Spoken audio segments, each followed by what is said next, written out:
Kind of a different video today because I'm outside and it's raining. It's pretty early in the morning. I mean, not super early because it's like 6, but I've been up for a little while. I did a daily devotional and I just kind of was trying to walk and pray. And as I went to walk, the rain started coming down. I had to come back. I got a little wet. You can barely tell probably, but something was coming to my mind as I was walking, and just a story. And I'm gonna leave names out because the names are irrelevant. But I wanted to share something. I was working at a job in which every 2 hours I would rotate into a space. And in that space, I'd be with other coworkers that weren't necessarily in the same department, but we all kind of worked together for the same goal. And I went to relieve my partner, and he was sitting next to a young lady, and she was talking about Tinder dates, and she was talking about all these guys that she was talking to and doing things with. And my coworker, this gentleman, was kind of feed into it, giving her the whole "you go girl" and wanting details about what she was doing specifically.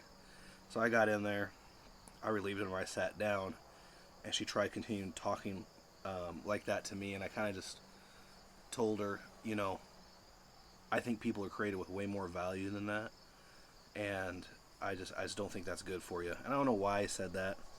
I just was like, I didn't want to get wrapped up in that conversation because it's just not my style of doing things. It's not my type of conversations I like to take part in. Like, I like to joke around. I like to say things sometimes, but that it was just like I was looking at this young lady, and it's like, you're just harming yourself in this lifestyle. And I could tell looking at her, it was just a big ball of hurt, and she was just expressing that forward to anyone who would listen. It was almost like, I don't know if I could say it was an attention grabbing type thing, but it was something different. So usually I'm sitting in there now, and there should be two other individuals in there as well doing their separate work, but same goal, like I said.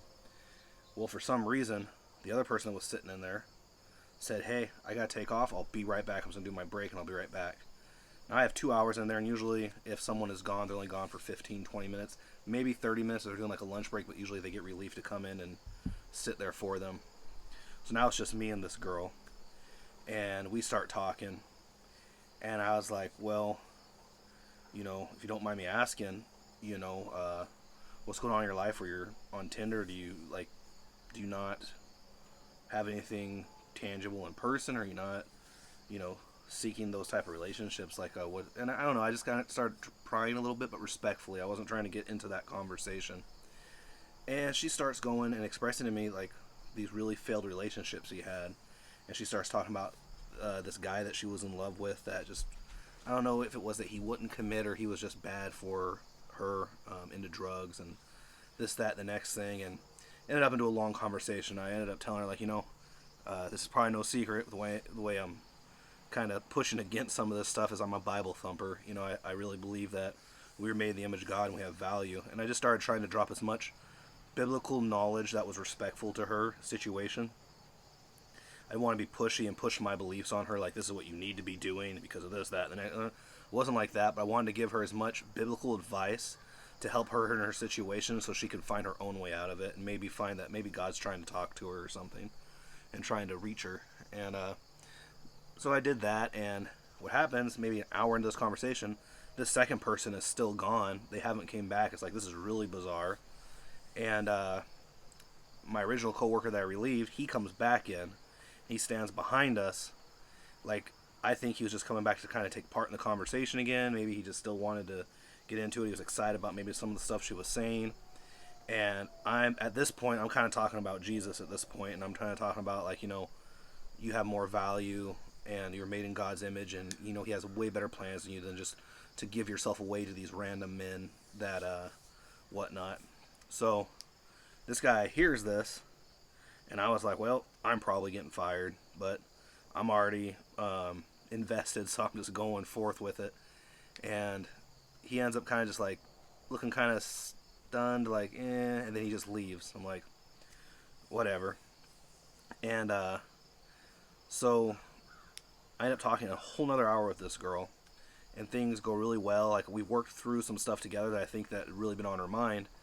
And as I'm leaving for the day, the other person comes back that's supposed to be with her, and she said, "Hey, I just want to let you know it was a really great talk. I really appreciate the advice you gave, and it helped out a lot, and I just really appreciate it." And I felt good, So I'm walking out, and I'm like, God, that's what it's about. It's like, okay, I can help people through you. I can, you can even use me to do something. I was feeling really good about it. Well, the next day I came in, and I'm in a different area now, but the same girl is there, but she's kind of distant. And she's talking to one of her other coworkers now about the Tinder stuff, and like, and it's just right back to square one.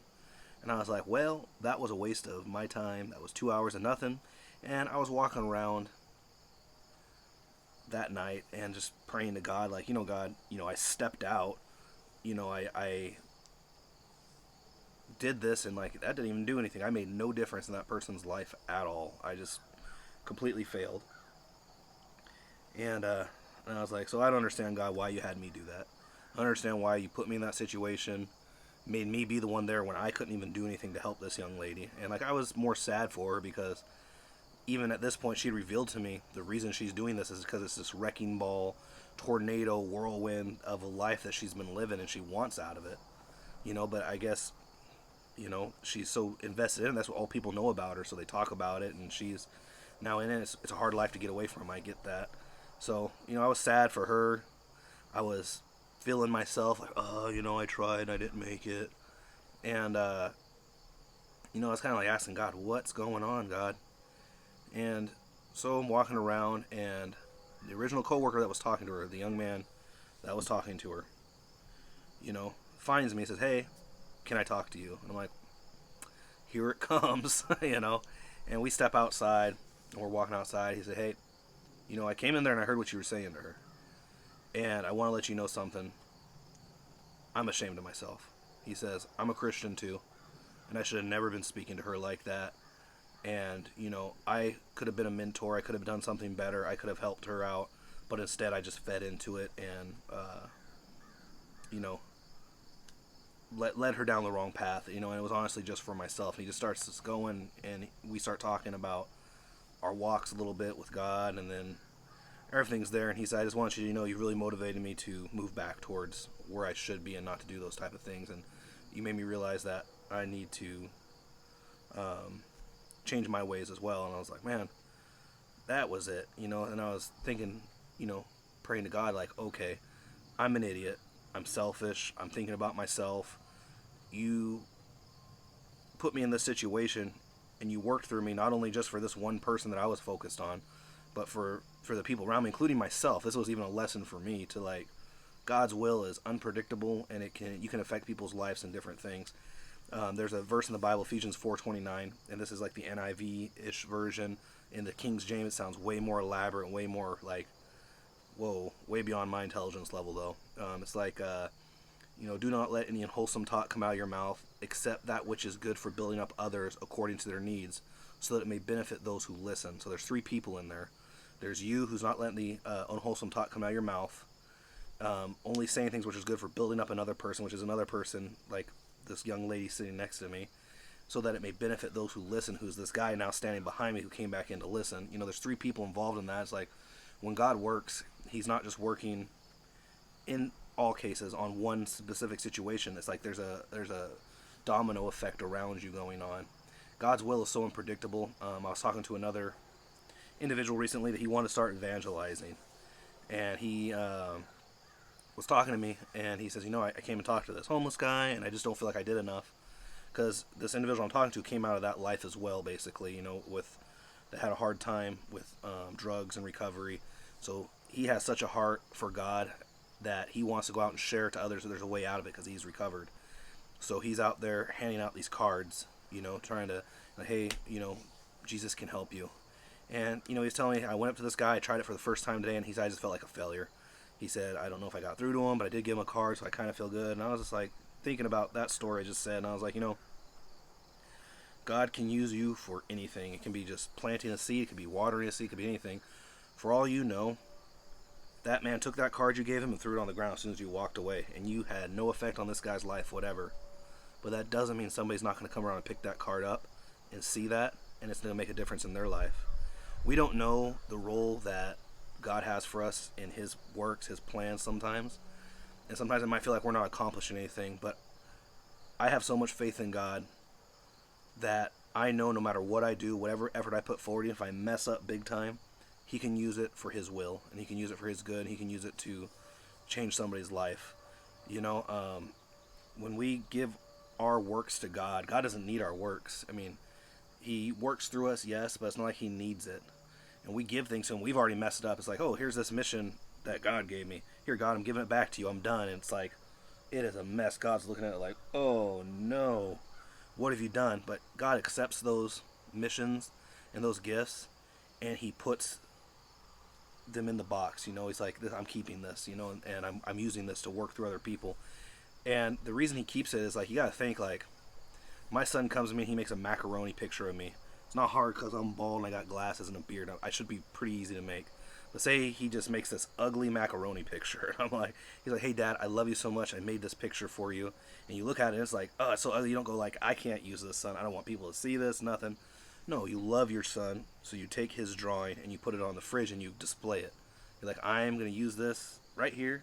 People are going to see it. And if they say, what is that? I'm going to say, that's a picture of me from my son, who loves me very much. And I think the way I believe and the way I view it is that's how God works through us, you know.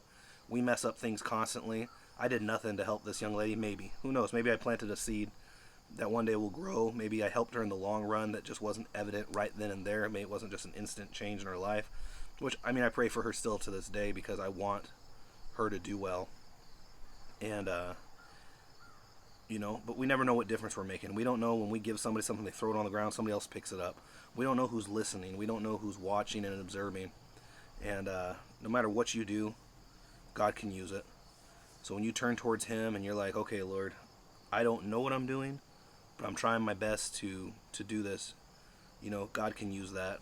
So if you're ever feeling worthless and you're feeling like you're not making a difference in anyone's life, you're not making a difference in your own, or God's not working through your life, understand that God works in mysterious ways. Even in the Bible, He used very broken people and very bizarre circumstances to bring forth His actions. I mean, one time He talked through a donkey to a person. The donkey just started talking to a guy. That's bizarre. Way more bizarre than me sitting here talking to this lady and it not working, okay? God's worked through some weird circumstances. So, that's my message for today. Just want to say I hope everyone's doing well and having a blessed day.